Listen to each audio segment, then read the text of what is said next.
कहने का मतलब ये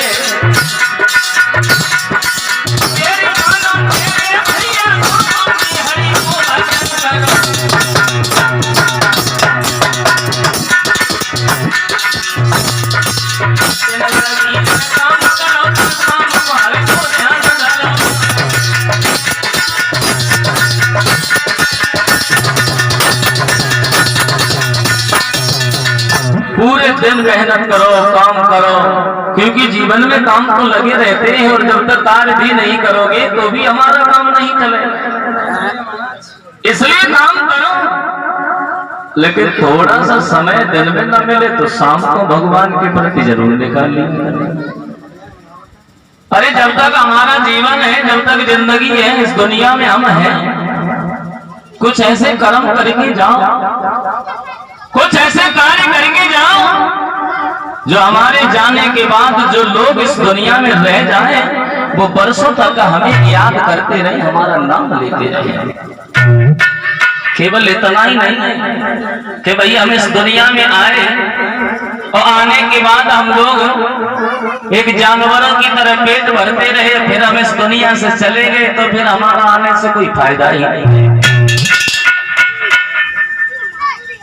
भाई अगर जानवरों की तरह हम लोग पेट भरते रहे और इस दुनिया से चले गए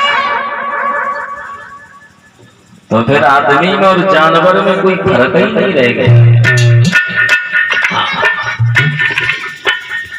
देखो पेट भरना तो हर कोई जानता है, जानवर भी पेट भरते हैं मगर उन्हें किसी बात की चिंता तो है ही नहीं। पेट भरना तो कीट पतंगे भी जानते हैं मगर उन्हें मकान रहने की कोई चिंता ना है। और अगर उन्हीं जानवरों की तरह हम लोग भी पेट भरते रहे और इस दुनिया से फिर चले गए तो फिर हम में और जानवर में कोई फर्क नहीं है। वैसे एक बात और बताऊं भैया, आदमी में और जानवर में कोई ज्यादा लंबा फर्क नहीं है। एक आदमी में और एक जानवर में कोई ज्यादा लंबा फर्क नहीं है। मान लीजिए कि हम जानवरों में एक सबसे गिरे हुए जानवर सुअर को मानते हैं। सुअर सबसे गिरा हुआ जानवर होता है। अब हम लोग एक अंदाजा लगाएं कि एक आदमी में और एक सुअरिया में क्या फर्क है। कोई ज्यादा लंबा नहीं। आदमी को अगर भूख लगती है तो भूख सुअरिया को लगती है कुछ अंतर नहीं। आदमी मेहनत करके भोजन कर लेता है तो सूर्यू पूरे गांव के चक्कर काट के पेट बहु भर लेते हैं, दोनों पेट भर लेते हैं। आदमी को अगर नींद आती है तो सूर्यू को घर्राटे मार के सोवते भाव को नींद आती है संतान नहीं। आदमी एक साल में एक संतान पैदा करता है, सूर्या 10 बच्चा पैदा करते, दोनों संतान है कुछ नहीं।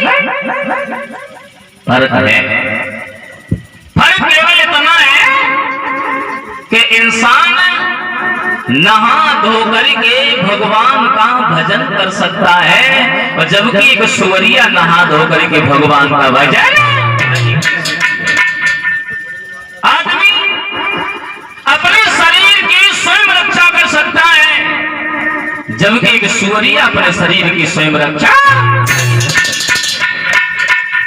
इसीलिए तुलसीदास ने ये लिखा है कि बड़े भाग्य मानस तन पावा, बड़े भाग्य से, बड़े सौभाग्य से ये मानव का शरीर हमें मिला है।